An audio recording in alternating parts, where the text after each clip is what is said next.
trabalhar fazendo o bem. É realmente o caminho real da felicidade. Eu tenho conhecimento de que Chico Xavier é a maior antena mediúnica do planeta de todos os tempos.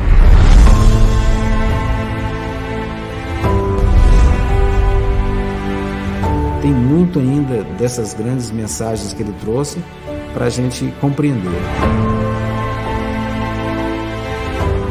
Esse contato dele com os espíritos não era só na reunião, era lá tomando café.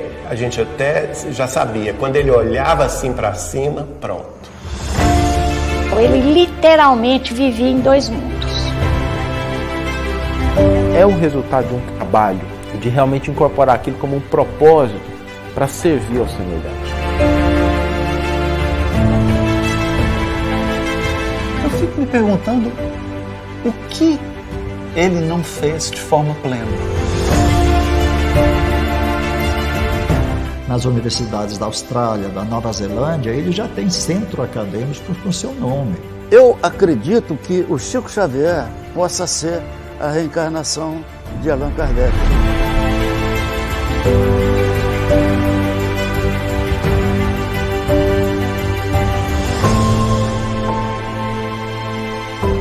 Chico Xavier escrevendo é uma coisa, Chico Xavier vivendo em nós é muito diferente.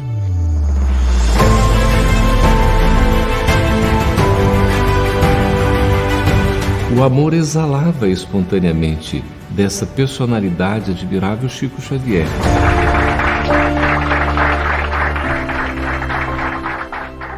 Amar sem esperar ser amado e sem aguardar recompensa alguma. Amar sempre.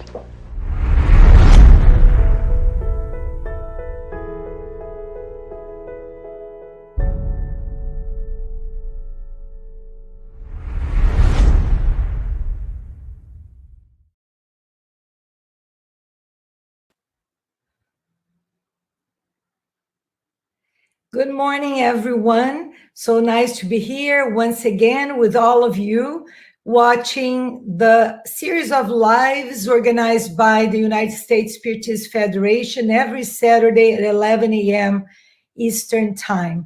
I'm Tanya Schwartz, and today I'll be very happy to bring our friend and special guest, SUZANA SIMÔES from Florida, who is going to be talking to us about mastering relative happiness. Hi, SUZANA. Before we get to hear the teachings and everything that SUZANA is bringing to us, we're going to do our usual prayer to connect with the high spirits for this morning, for the inspiration this morning.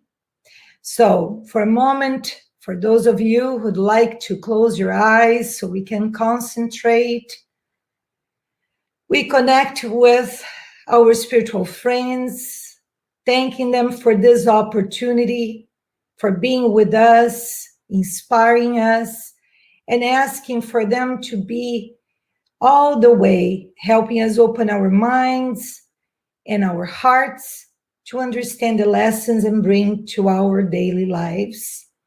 Thank you, spiritual friends. Thank you, SUZANA, for being with us, and so be it. So before we ask SUZANA to start bringing these lessons, I'm going to introduce you more formally. For those of you who don't know SUZANA, SUZANA SIMÔES is an active worker of the Spiritist movement. Dr. Simões spends her time between her professional work as a doctor of physical therapy, her family, and the dissemination of Spiritism. SUZANA has worked as a member of the Spiritist Federation of Florida and the Spiritist Federation of the United States. She's one of the founders of the Conscious Living Spiritist Group in Miami, where she works primarily overseeing the work in English. She's an active speaker in the US and abroad. Hi, SUZANA. Nice having you here with us. You're mute. My apologies. Hi, everybody. Hi, Tanya. Thank you for having me. And I would like to let everybody know that we'll be taking some questions at the end of your talk. So feel free to send your questions, and we'll be talking shortly right after Suzana brings the talk about mastering relative happiness. The word is yours, Suzana. Thank you for being with us. Thank you. Good morning, everyone. Again, it's very nice to be here. I see some friendly names already, Bob, Abigail, and others. So today we are going to be talking about relative happiness, something that we all pursue, something that we, I think it's a common topic among cultures, among people in all parts of the globe, regardless of where they are, what their background is, what their belief system is. We are humans, and we are all in search of happiness. So we are going to look at today trying to understand first what is not happiness, and then what is happiness, and finally how we can master and achieve the greatest amount of happiness today. We often talk about happiness for the future life, but I'm really quite interested in exploring today the possibility of being happy now in the present moment. And that's hopefully what we'll accomplish by the end of today's talk. I would like to start, and let me just see if I can change. Yes, bringing up some questions, right? What is happiness? So it would be interesting to see, if I could talk to you and if you could answer me right now, right? How do you define happiness? And we probably would notice that we would have some different, maybe some similar answers to this question. But another interesting thing to think about is, do the things that made you happy like 15, 20 years ago are the same things that make you happy today? And if they are not, then, again, what is happiness truly about, right? If you were given like all the resources necessary to be, let's say, very wealthy, right? Where would you put those resources on, right? How would you manage those resources in order to be happy? So those are just some like basic questions to get us warmed up for the talk.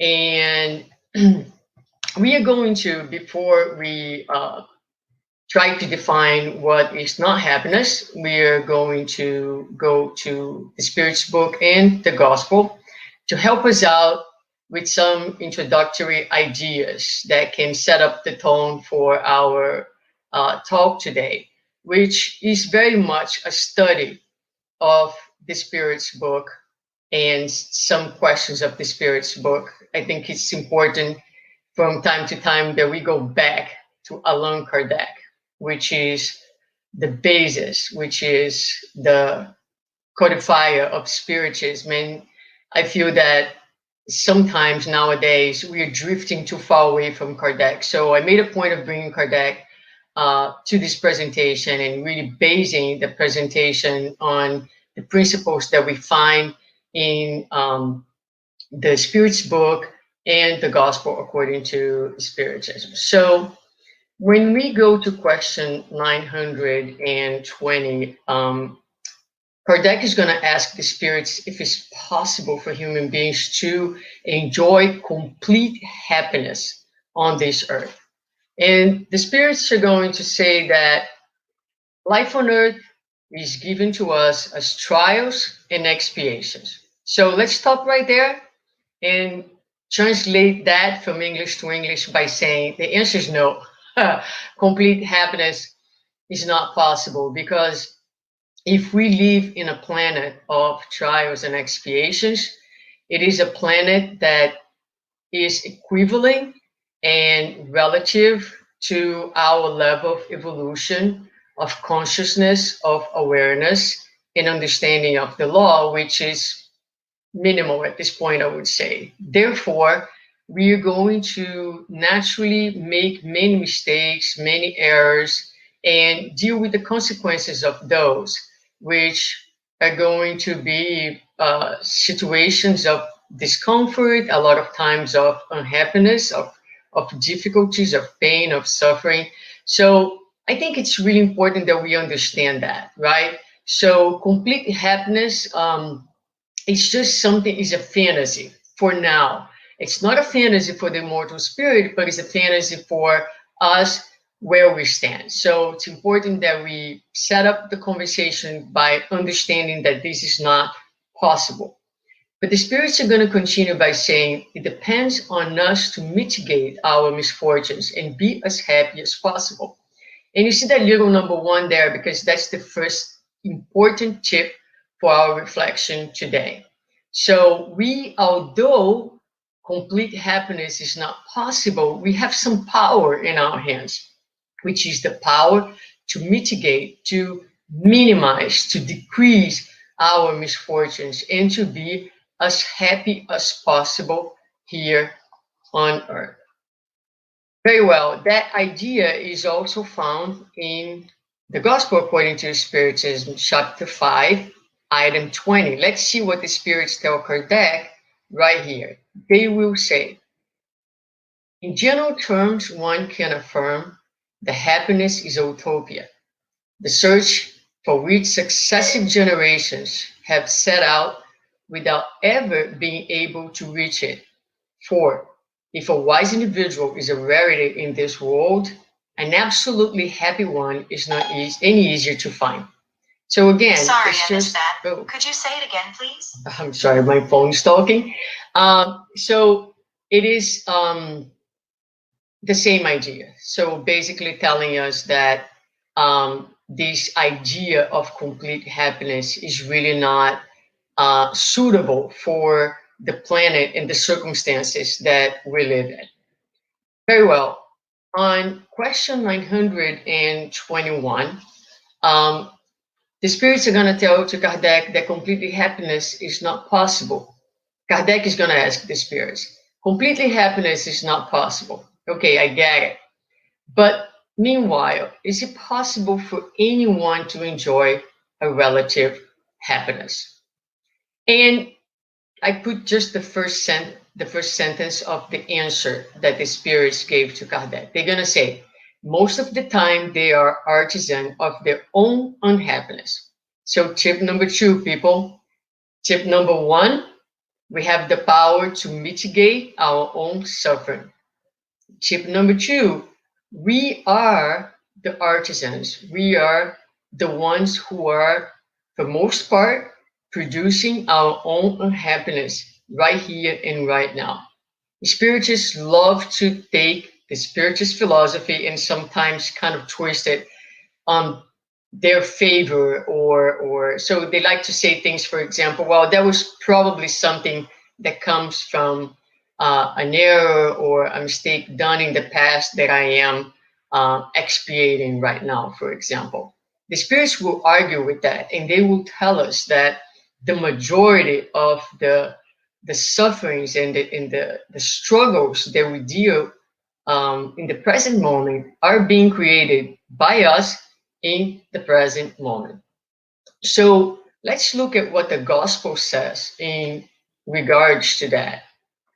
Source of earthly misfortunes. Humans are, in the majority of the cases, the artisans of their own misfortunes. Same idea. And what are misfortunes? Misfortunes are a natural consequence of the character and behavior of those who bear them. So again, we are creating our own unhappiness here, And these unhappiness, these misfortunes are a consequence of the character and behavior. So another thing for us to think about. So if we have the power to mitigate our sufferings and the misfortunes are coming from our character and behavior, then there is another nice tip here, right? So that's what we need to tackle. We need to look at the ways we are behaving and our character. And in the gospel, they will further explore this idea by giving us examples of ways in which we compromise our happiness in the present moment. So they will continue by saying, humans are victims of pride, imprudence, and ambition. And then practical examples. Marriages, they are the result of self-interest and vanity. Disagreements and quarrels that could be avoided with less susceptibility. Infirmities and illness, they are the consequence of intemperance and excesses. Unhappy parents who did not combat their kids' bad inclinations. So this is not so difficult to see how our own pride gets in the way of our happiness by creating distance, by creating separation, by creating conflicts. Our ambition that's usually driven by our sense of lack, our sense of smallness. So it's not a healthy ambition. It's an ambition that makes us walk over other people without taking other people's feelings into consideration. Marriages, so many marriages nowadays where everything happens so fast and people get married. And I tend to joke when I talk about this in my lectures. They meet one day, 3 months later, they are living together. 6 months, they are getting married, putting on Facebook that they have found the love of their life, and etc. And what do you really know about anyone in such a short period of time? So things have gone a little backwards, and a lot of times we are marrying for the wrong reasons, or without taking the time to truly get to know the person that we are getting married. So that will trigger a number of problems in our lives that perhaps didn't need to be there in the first place. It was not meant to be that way, but we are making choices all the time. And a lot of times, again, these choices are not being guided by the right reasons. Disagreements. We talk about often all the wars and all the tension and hostility that we see in the media, that we see among countries, and yet in our daily lives, in our family lives, in our work life, in the spiritual movement, so much resentment still, right? So many disagreements. We are so incredibly frail as human beings still. We get hurt so easily. So this is a great, great source of pain that we are creating as a result of our inability to relate with one another. For instance, infirmities, illnesses, so much that we suffer, that nowadays science has educated us. We have the resources to understand all the good things about how to care, for instance, for our body and for ourselves. And yet we live in a society of tremendous amount of excesses and disrespect to the physical body, and creating a source of pain and suffering that, no, it didn't necessarily needed to be there. We are creating for ourselves. Of course, all those things have emotional reasons underneath that need to be understood so that we can actually start to take better care of ourselves. And then nowadays I have 2 preteens in the house, and I can certainly see how easy it would be to, just say, forget it. I'm not going to be in this daily battle with you because you don't want to do this or you don't want to do that. And then we wash our hands and walk away. And then later on, we have a source of problems that is the result of our absence or our unwillingness to cope with the challenges of parenthood. And then we end up with a source of suffering that, again, perhaps didn't need to be there if we had been able to stick to our duty and do the work, because it is work, of raising our children to the best that we can. So those are just some examples. I think it's important that we talk about that, so those things are not so theoretical, and we can see where and how we are creating unhappiness in our lives. Perhaps one of the problems is, where are we placing or looking for happiness is not necessarily the right place. And so I want to bring to you this recent survey that was done with millennials about their goals. They were asked, what were the most important goals in their lives? And 80% of them said that their primary goal was to get rich. Another 50% said that their goal was to be famous. And then all of them said that from the time they were born or the time they arrived to this country, that they were told that if they work really hard, that they would achieve the things that would give them happiness. And I mean, we can all agree that that's very much part of our culture and our belief system, right? So in America, you work hard, you get anywhere you want, you have the things that you want, and that is often associated with being happy. But another thing that I want to bring to you is this really outstanding study done in Harvard. It's called the Harvard Longitudinal Study of Adult Development, that seeks to understand human happiness.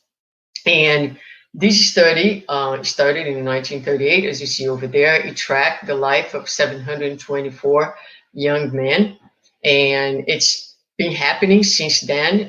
There are some really, really nice TED Talks about this study. It has had generations of researchers actually giving continuity to the study, because it's such a long study, probably one of the longest studies that there is. So basically, in this study, they tracked the life of these men, asking about their work, their lives at home, their health, and of course, along the way, really not having a sense of how their lives would eventually unfold. So they had two groups. One group was sophomore students at Harvard, and they all finished their the university by the time of World War II, and the majority of them went on to serve in the war. And then there was a second group that were boys from Boston poorest neighborhoods, boys who were chosen to the study specifically because they were from some of the most troubled and disadvantaged families in Boston in the 1930s. So most of them live in really, really poor areas where a lot of times they didn't even have running water. So when they entered the study, all these young men, they were interviewed and they were given medical exams. The researchers went to their homes and they also interviewed their parents. Then they grew up and turned into adults and entered all walks of life. Some of them became factory workers, some of them became lawyers, some bricklayers, doctors. One of them became the president of the United States. Some of them developed alcoholism, some of them schizophrenia. Some of them climbed the social ladder from the bottom to the top, and some of them went in the opposite direction.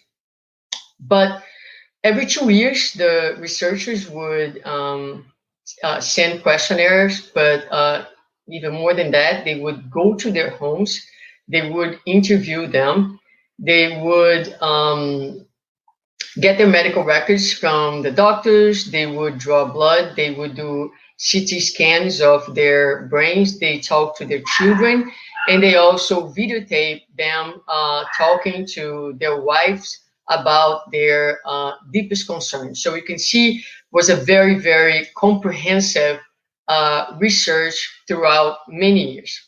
So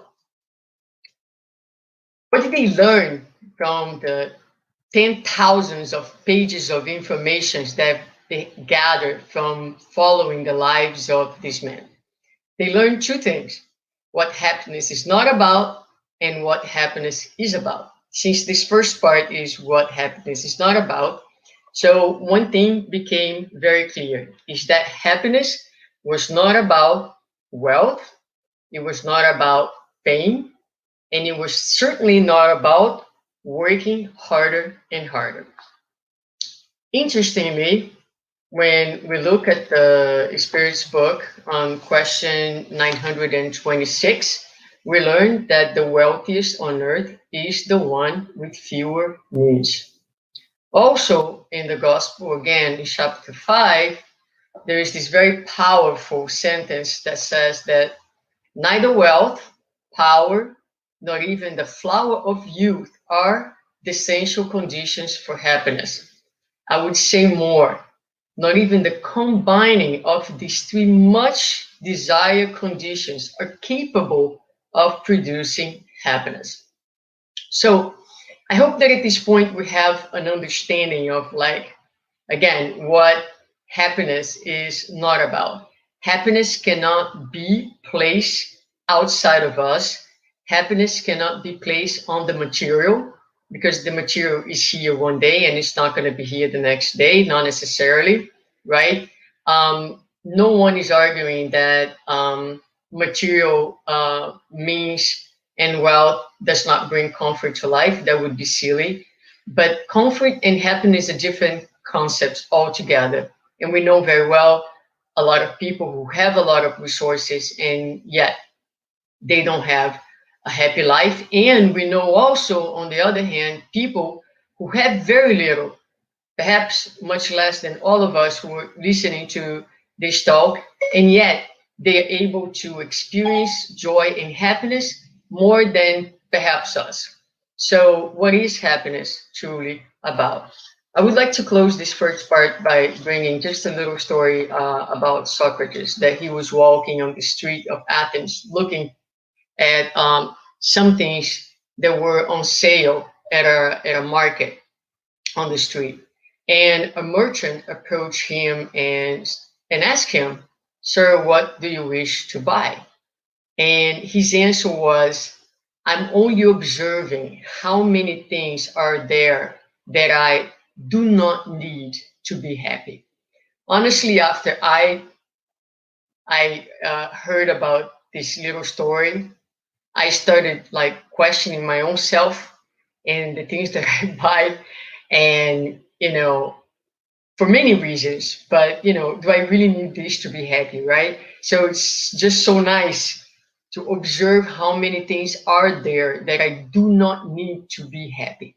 So it's a proposal of like a small exercise for all of us to do. Very well. So moving on, so let's talk about the possible happiness that the Spirits told us it's available to us. So I'm going to bring up this book that's written by a psychologist I have cited in other lectures before because I really like it a lot, which is The Upside of the Dark Side. And in this book, the researchers, the psychologists, they do talk about happiness, and they actually propose happiness as something that is not a butterfly moment. And I really like that expression. So we're going to try to define happiness that is not a butterfly moment. And what is a butterfly moment? A butterfly moment is that. It's like suddenly the butterfly lands on your hand, and you try to keep that moment because you're appreciating the beauty of the butterfly. But the next thing you know, before you know, it's gone. And that is a lot of times the happiness that we experience. It's very much fleeting. It's there one moment and the next moment is gone. So we're going to try to understand happiness that is a little bit more lasting, a little bit more resilient, and they will define happiness. Perhaps not a goal that we should be pursuing in life, but as the outcome of something that's bigger, the effect of something like wholeness, integration, and connection. So keep that on the back of your mind, that definition, especially the second part, the effect of something like wholeness, integration, and connection. So as you achieve wholeness, integration, and connection, then happiness should be the natural outcome of this state. In the same book, they also bring this analogy. That's a really interesting analogy, because they're going to say that happiness is not empty of stress and or conflict. So that's another important concept for us to understand. So not only complete happiness is not possible and is utopia in the world that we live in, but also happiness is not this constant state where, you know, we don't experience stress, we don't experience conflicts. And so they bring this idea that happiness is seeing persons who develop the ability to deal with emotional equivalent of camping. If you know anything about me, you know that I have never camped in my life, right? Why? Why is the emotional equivalent of camping? Because when you go camping, right, if it's true camping, not these fancy campings of nowadays, there's no shower, there's no hot water, there is no toilet for you to flush. And so these are challenges, right? These are discomforts that the camping situation will bring. So what they say is that happiness is seen on persons, on individuals that develop this emotional, again, equivalent of camping. People who can handle some distress, who can face adversities, and emotionally not shy away from the feelings that naturally come up. Sometimes guilt, sometimes anger, sometimes feeling bad, sometimes feeling pain. So instead, they're able to withstand the discomfort of the camping situation and even draw some good things, some good lessons from that experience of discomfort. So if you were like me, you would ask, why would I want to camp when I can stay in a nice hotel? That's what I say all the time, right? As long as I have a nice hotel and a room to go back to at the end of the day, a comfortable bed and a nice hot shower, then yeah, I can spend my day on the wild.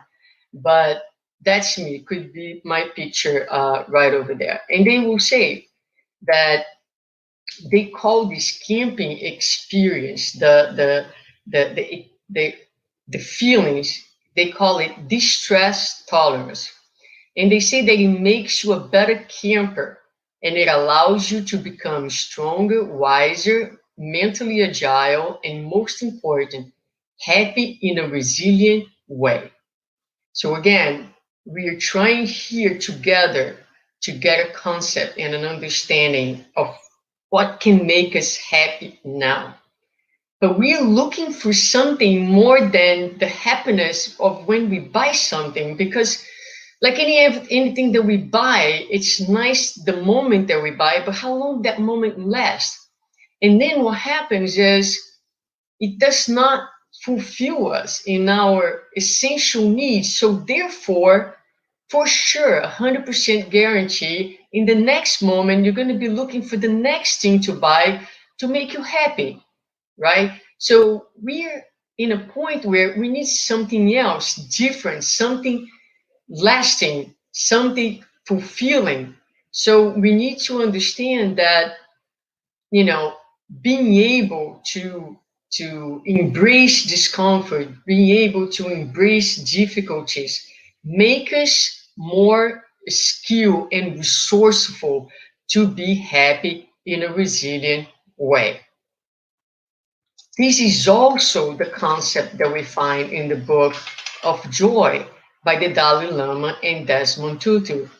And this is a beautiful, beautiful concept that they bring in this book, which we see the commonality, the association of concepts between science, psychology, and religion in general. So they will say that joy is the inner experience of being able to be content. It's a permanent trait, a way of being that does not eliminate the frustrations of life, that does not avoid painful tears, but allow us to cry more easily and to smile more easily as well. We are talking about the inner joy that makes us more alive each day. It is the joy that makes us go through suffering in a way that enriches us instead of destroying us.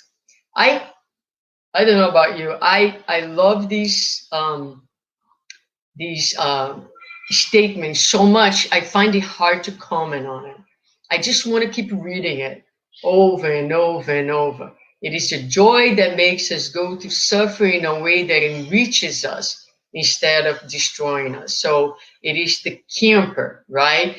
The one who is able to, again, bear the discomfort, bear the challenges of life, and draw from it good experiences, good learning.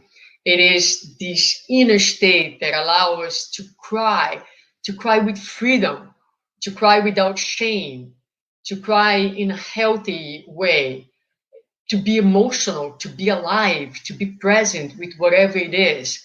This is the joy of living. And this is what we are trying to get to and to talk about today. Now, researchers of emotions have associated happiness, joy to a number of different feelings. And that's kind of similar to love. So we can think of joy, happiness as contentment, as excitement. When you get something really nice, you're very excited about an opportunity. You also feel happy when you were relieved. Like, for example, you're waiting for the result of a test, a diagnostic test, and you get that result, and the result is negative, for example, you feel relief, you feel joy. So it can be related to that. It can be wonder, it can be exaltation. I put a few, there were more feelings and more experiences of joy. When you accomplish something that you have worked so hard and you are, thrilled, right, for that accomplishment, bliss. And then there's these three experiences that have been the ones more closely related to a lasting type of joy. And they are gratitude, and to rejoice, and spiritual radiance. So let's look at them individually. So gratitude embraces all circumstances of life. So gratitude speaks about our relation to life.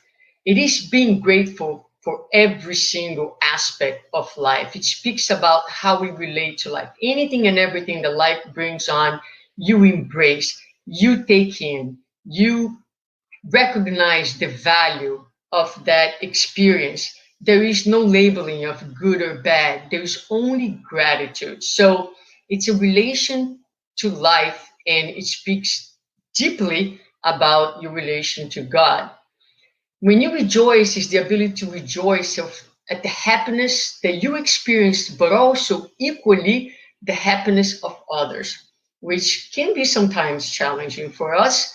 And so, again, the experience of feeling deeply, deeply content, not only with your own experience, but the happiness being felt elsewhere. Why is it so difficult for us? Because more often than not, we envy someone else's happiness, especially if it's in an area that we do not experience the same, does not have the same experience.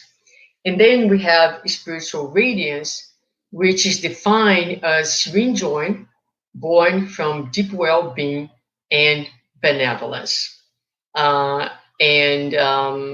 We know that benevolence is this state of being able to move in life, understanding that the purpose of life is service.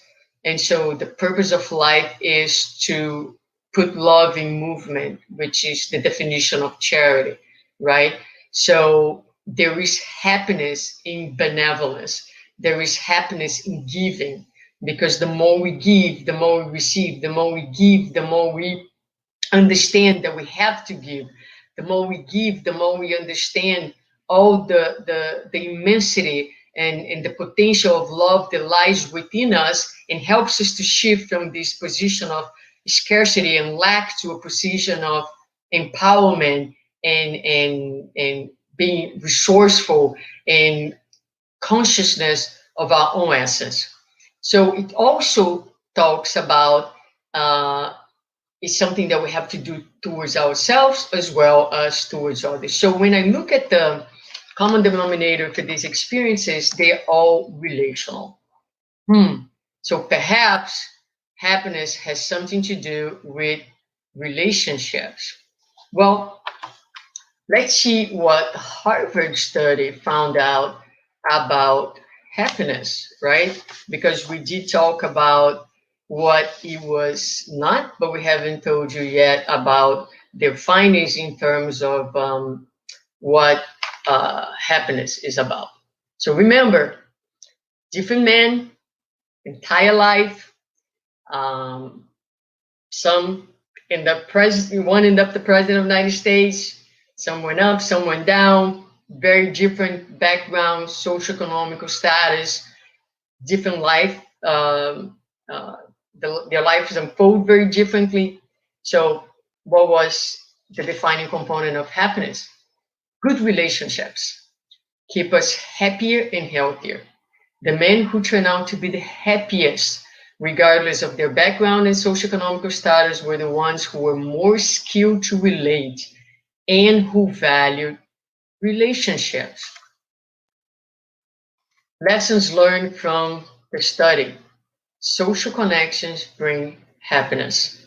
It is not about the number of connections you have in life, but the quality of the connections. And then secure attachment to other, knowing you can, which means knowing you can count on people, not only affects physical health, but also brain health. Okay, so social connection.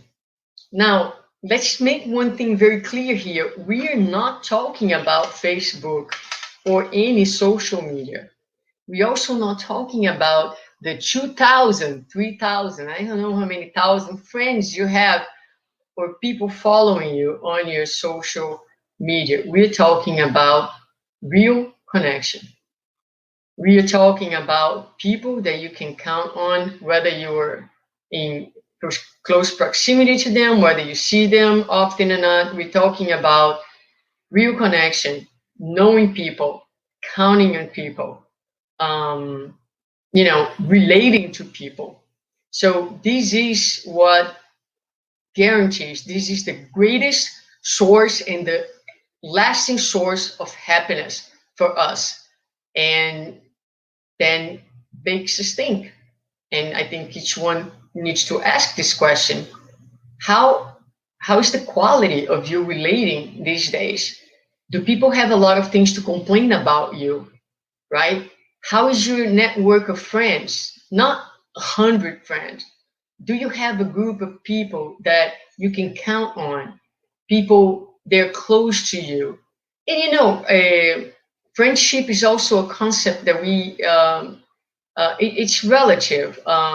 It's because some friends are very, very close friends, but there are friends that are not like on the day-to-day with you, but people that you have true affinity, you care truly about. You know that although they're not there next to you every day, you can count on them if you need them, right? So, but I think it's important for us to look at the quality of our relationships. How are we relating to our close friends? How are we relating to the world?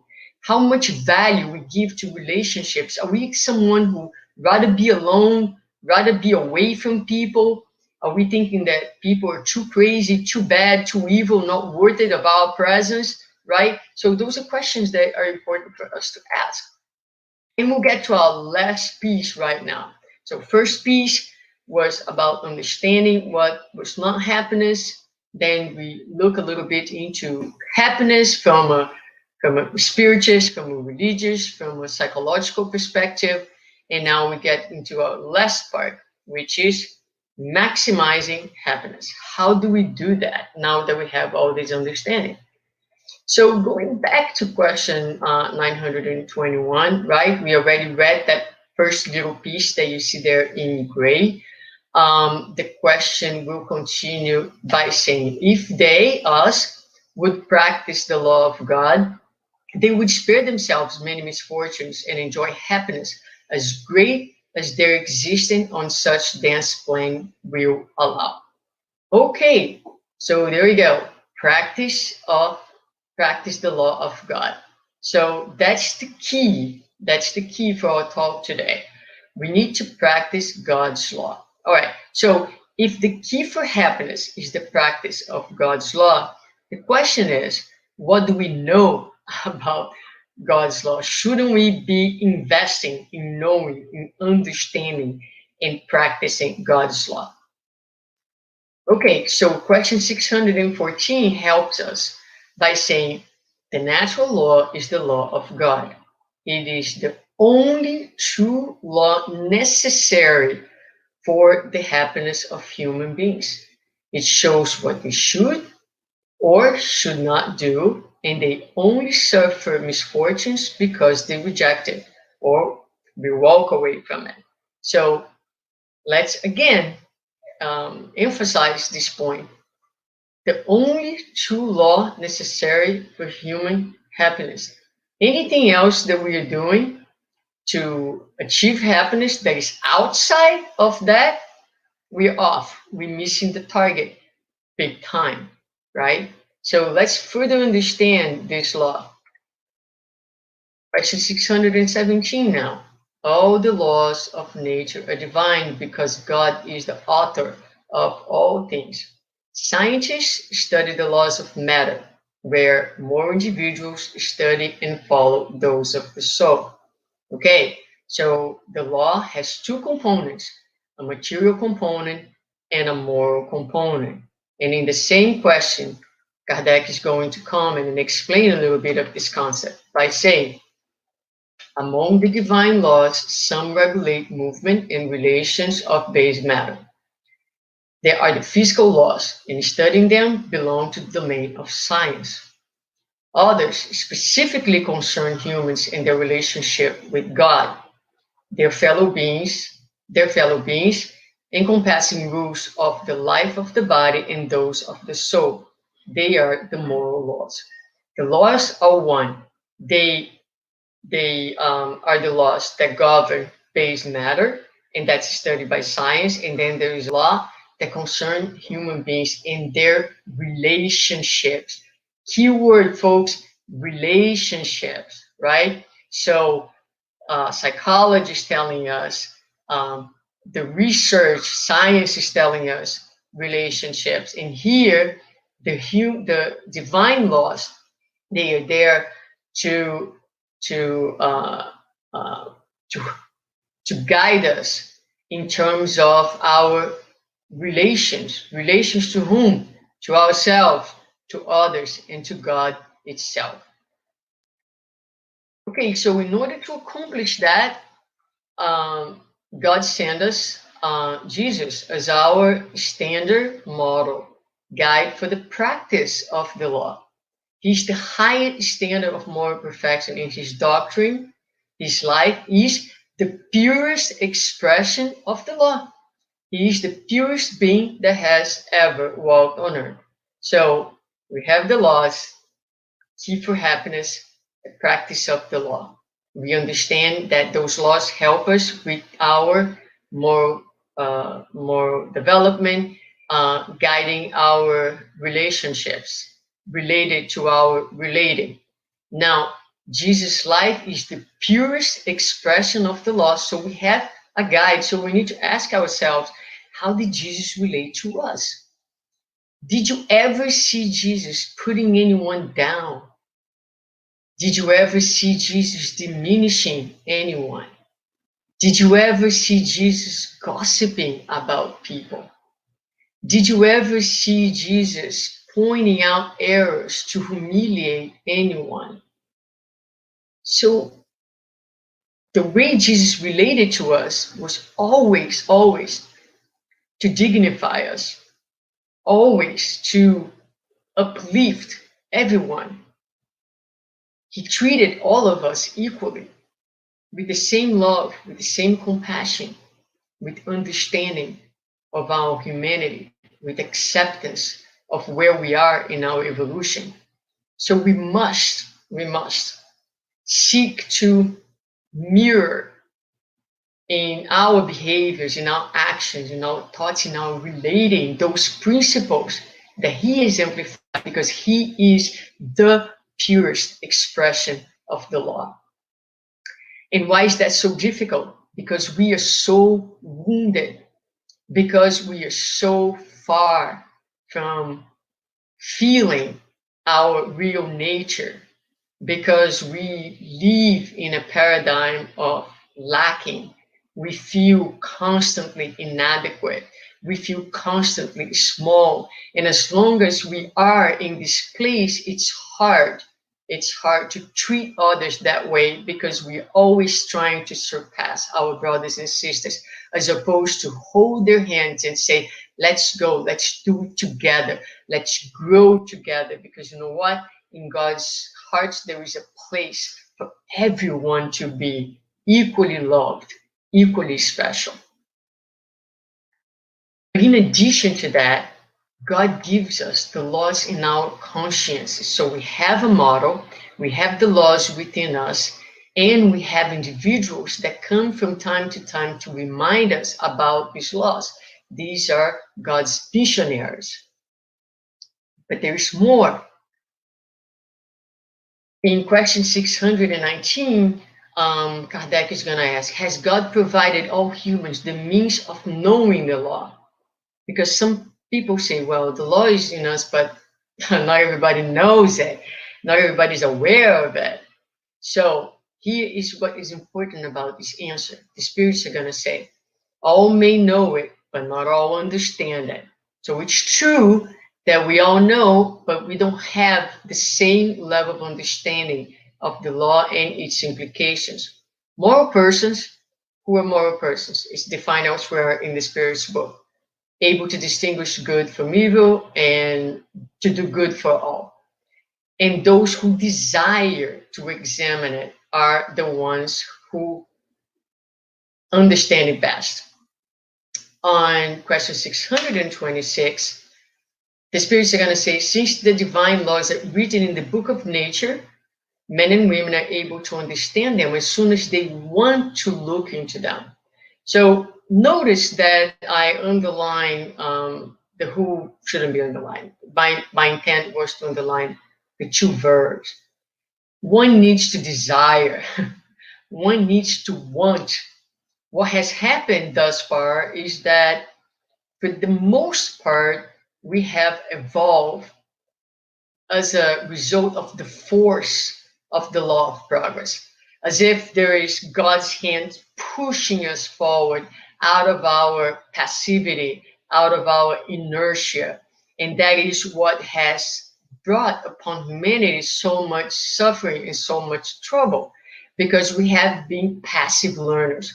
What we need to do to maximize happiness is to take upon ourselves the responsibility, the willingness to learn the law consciously.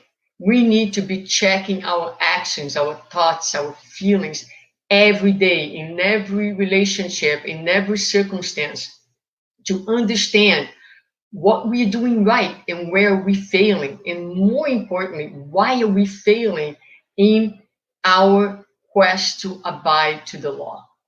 This needs to be a new awareness. This needs to be an active intent of every single day and every single moment of our lives, if we want to experience more happiness, the relative happiness available to us today and now.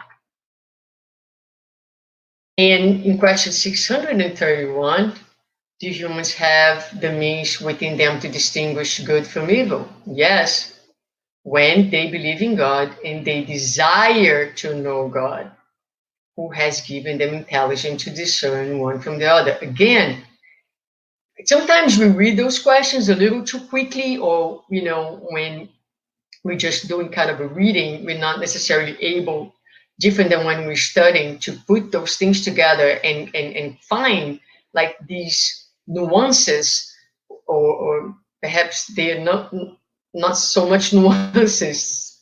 Perhaps for some it's quite obvious how in all the answers the spirits are highlighting necessity of us being active participants of the process. I'm going to end with this statement by Joana de Angelis in the introduction of the book Existential Conflicts, and a very quick story. Happiness in the world is possible once the desire to obtain it has been developed, and the spirit becomes proactive in disentangling it from the past and building new achievements. No one was put on earth only to suffer, but rather to create the conditions to real health and plentiful joy.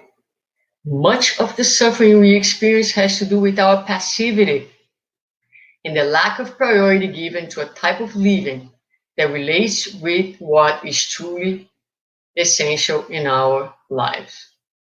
So, if you want to summarize this in a very nice way, what I've been trying to say, right? So, we have to actively desire to obtain. We have to, again, bring this new awareness to our lives. If we understand that relationships and the practice of God's laws in relationships is the key for our happiness, we need to be investing our resources, our time in looking at our relationships, in looking at particularly not how people relating to us, although the way people relate to us is a very good cue, especially if we're humble enough to understand that people act in certain ways towards us quite often in response to the way that we're acting towards them, right? So it can be a very resourceful way of getting to know yourself and working on our own limitations so that we can improve our relating. And like I said, we've been, very passively progressing, which brings a great source of suffering. So maximizing happiness is about taking charge of improving our relating and abiding to God's laws in our relationships. And finally, I would like to finish with the story of this man whose name escapes my mind at this moment, Jerônimo Mendonça. And he is well known in the Brazilian spirits movement. He was a healthy individual, but who, like any young man, he liked to play soccer. But at some point, he was taken by rheumatoid arthritis, who paralyzed his body. He also became blind, and but that never really paralyzed his spirit. And he is known for his work in the Spiritist movement. He opened a few centers in Brazil. He traveled all over the country doing lectures and helping others in the bed that you see him in. Quite remarkable life, quite remarkable spirit. And one day in an interview, he was asked by the interviewer, what happiness would be for him. And his answer was, I would be happy if I could turn to the side. So he could not turn. He was stuck in this position. And when I heard this story and I was putting this presentation together, it came to me that perhaps this is what we need to do a little bit more. I even got a little emotional. I'm not sure why. But I think we have been, as humanities, stuck in one position, which is looking straight ahead, as if our souls have been paralyzed in that one position, unable to see the person next to us, unable to turn our heads perhaps a little bit more often to the needs, to the humanity of the people that are next to us, to be more empathic. We are so focused on our own self, my goals, my ambition, my future, my life. In that way, we keep going forward, alienating the people who are next to us, unable to truly see them for who they are, unable to truly understand their pain, understand where they come from, where they are in their lives, in their struggles. We become so oblivious to even the people who are the closest to us. And perhaps the moment that we live today is a moment that's calling us to regain some movement and turn our heads and look to the person next to us, to leave these emotional, spiritual paralysis that we have been in and be able to see more people, to reach out to more people, to relate to more people, to expand our world. Because outside of love, there is no salvation. Outside of relating, there is no salvation. Thus, the law of society. We're not going to be able to do it alone. We cannot achieve enlightenment by meditating on the top of a mountain. We need to open our hearts to people, to humanity. Our lives need to be about building a spiritual family. Our lives need to be about expanding the boundaries of our heart to embrace more and more people, to include more and more people. Not only the people who think like us, but the people who also think differently than us. We need to expand our paradigms of relating. We need to finally say to Jesus, yes, yes, I will try every day. I am committed every day to love my enemies, which means to have a space in my heart to recognize that although we have difficulties, they are just like me, a very, very special child of God. And we have, if we want to be happy, we have to end our quarrels. We have to make peace with our enemies while we are on the way, especially if we want to be happy today.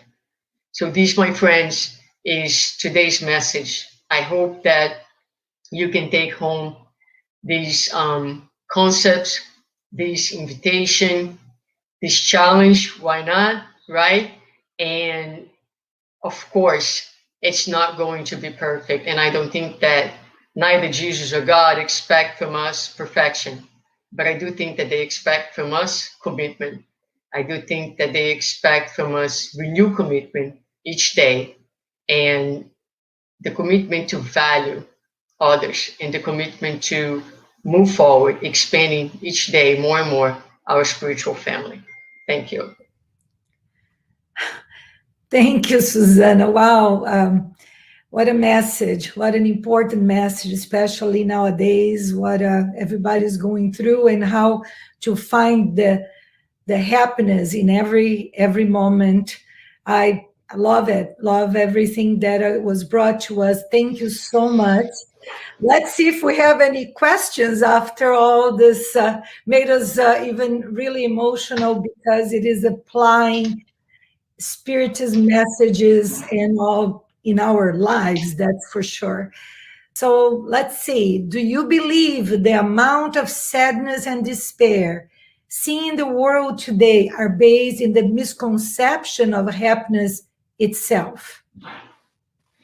I would say yes and no. I would say I don't think the amount of sadness has to be with the misconception of happiness. I think there's plenty of reason for us to be sad. You know, it would be too cold and too detached if we didn't feel sad with, you know, let's take one example, the death of our loved ones, right?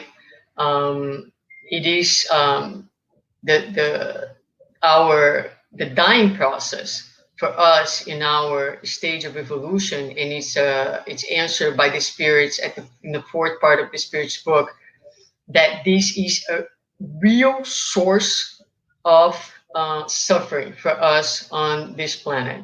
So the spirits are telling us that, given our condition, the physical separation is a real source of sadness, of suffering. So we have reasons to be sad, yes, but we don't have reasons to be desperate. So I think that in that sense, yes, there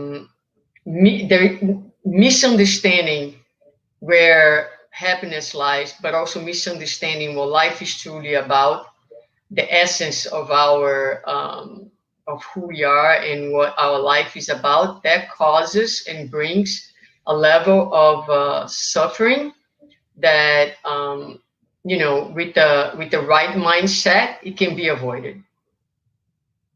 Too, yeah, makes lots of sense. Is it possible to define complete happiness? That's from Professor Gilbert Soares.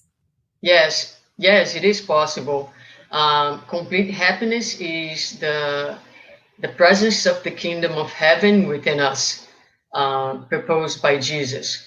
And I recommend going to the Spirit's book, the Gospel, where they talk about the scale of the spirits, and you're going to look at the pure spirits, right? And so they don't have any of, they're completely free of all these human feelings, passions, right? So there's only goodness, there's only love. And so that is what completely happiness is about, is when you are fully aligned with God's laws, when you are fully aligned with your essence of a child of God and immortal being, and you know, you're free of, you no longer need to incarnate, because you don't need experience this type of experiences to evolve anymore. We continue to evolve forever, but you know, without any presence of suffering. So yes, but I think the explanation that you find in the gospel, when you read the characteristics of the pure spirits, even when you go to like the regeneration world, and you read that, you're like, wow, my goodness, I want to be in this world, because there's no jealousy, there is no, like, you know, like some worlds, you know, the physical body no longer undergoes like the physical painful deterioration with the level of illnesses that we experience in this realm, because they are still equivalent and relative to the level of our moral development and consciousness. So just imagine that. Just imagine living in a body that does not undergo this. It dies, because its matter dies, but doesn't undergo these painful and processes that we experience here. That would be such an incredible happiness, right? And so in the gospel, you can read, like, you know, what each one of these worlds look like and what the characteristics would be. But in general, just imagine the kingdom of God within you, right? All love, no harm ever done, and complete alignment with God's laws. Thank you. Yeah. Do you feel someone can find gratefulness in life even when they don't accept the existence of spirituality? I think so. I think so. I think that let me think for a second. There are people who they claim not to be spiritual per se, but they are without knowing. You know, perhaps they don't like believe in God per se, or spirits or anything like that, but they are deeply tuned with goodness, and you know, and they are able to appreciate life in ways in which again they appreciate, they're able to recognize that even in the difficulties, they're able to take good things out of it, that the difficulties contribute to who they have become and to who they are in the present moment. And so sometimes people just have a look at life that they embrace some of these important characteristics. Their life is already full of meaning and meaningful actions, and useful in ways that, you know, they can experience this level of gratitude. And they may not say, I don't believe in anything, but who knows what experience have they had in the past. We all have reincarnated, we all have died and are born again. So maybe some of those experiences are in the background, or buried deep in their unconscious, but they're not dead, they're there. And, you know, perhaps are underlying the way they see the world right now, and especially the way they feel the world and they relate to life. I think I would need to think further about this question, I confess. That's my best in this moment. Well, I think we're so used to labels, right? I mean, you are spiritual if you believe in so and so, right? But some people just, that, like you said, they bring already with them, right? That sense already of the spirituality without using the words. They are there, and they're able to find that joy, that gratitude, even without saying, but the way they live. That's a good point. Let's see, we still have some more time for questions. Do you believe the amount of sadness? Oh, that we read that already. We read that one already. Let's see next. What's the source of happiness in the spiritual world? Good relationships. The spiritual world is not different than the material world, right? Actually, what we have here is a poor copy, or of, you know, what the life, I mean, life is about connection. It's about relating. So what makes the good spirits happy is that they relate to humanity. You know, it's all love in all relationships. They don't get hurt. So imagine if Jesus would get hurt because we crucify him, right? So he didn't get hurt. He didn't, like, he doesn't need to forgive us. He was never hurt in first place. So it is funny how we tend to separate, you know, spiritual and the material, but it's always spiritual, right? It's one humanity. It's all the same spirits. We are either outside of our body or inside of our body, but the laws are the same. The divine laws apply to us equally, no matter in which dimension we are in. So in the spiritual realm, yes, the great source of happiness is to be able to relate and to love. Love is the great source of happiness, always. And yep, that's pretty much it. That's good. Yeah, we just continue, right? Let's continue evolving and learning. And as you said, we're spirits, right? Does expectation have a lot to do with finding or not finding happiness?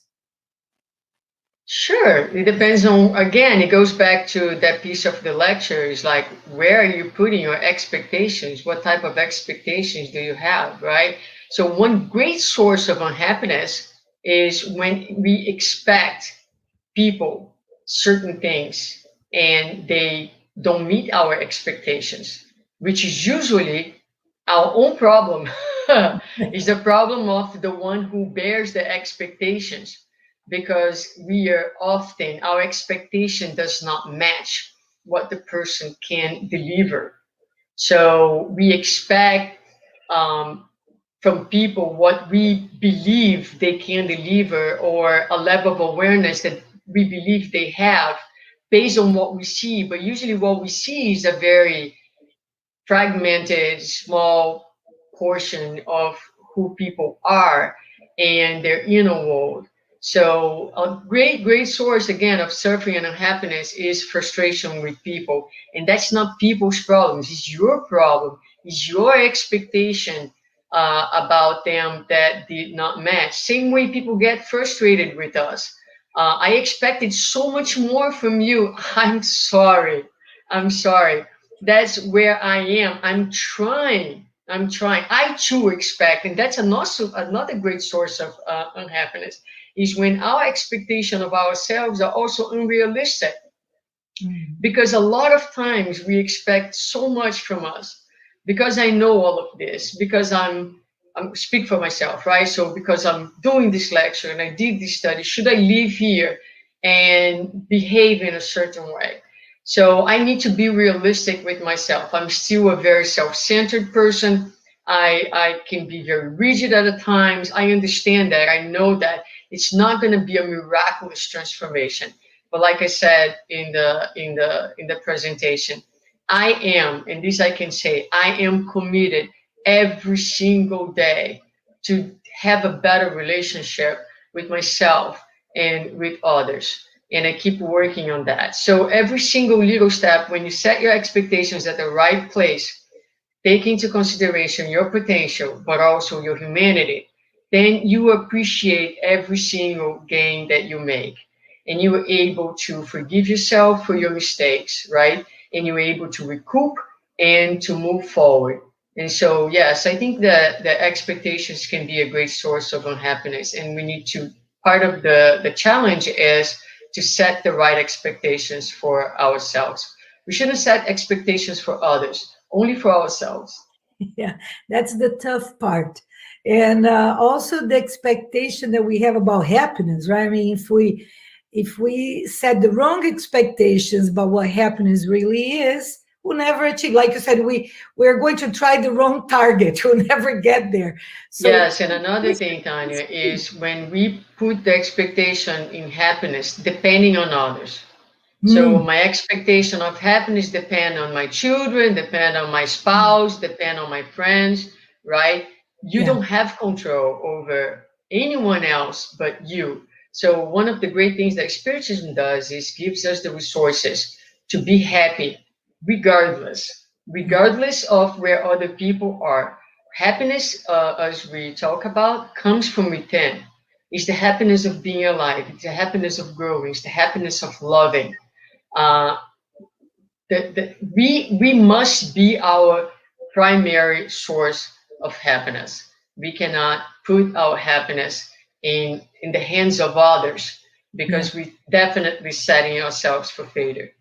Yeah, and this is a very bad habit. We hear all the time, like you said, including ourselves. Let's pay attention what our expectations are. We cannot depend on others, and we also think others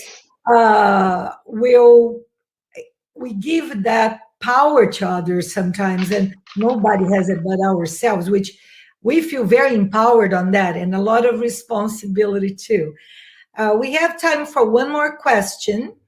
If the laws are in our consciences, does that mean nobody has excuses not to know how to look for happiness in the right place? That's a very tough question. Yeah, there are excuses. We always find them, right? We always find them. No, and it's not an excuse, but it's an understanding that it's a process, right? So like the spirits mentioned to Kardec, the law is in our conscience. So instinctively, intuitively, we kind of know that something's not right, something, But the understanding of the law is progressive. We understood God's laws in a certain way when we live in the caves, and we understand God's laws better today. Now, those laws have always been in our conscience from the moment we became humans and acquire intelligence. But we can see that our understanding of the law today is much different than it was, so many years ago. Thus, the improvement in the human laws that gradually reflect more and more our divine awareness of, for example, equality and justice and things like that. So it's not necessarily an excuse, but it's gradual. I mean, as we grow, as we learn, as we better understand the law, we're also going to be able to make better choice for ourselves. Mm-hmm. Thank you. That very good points.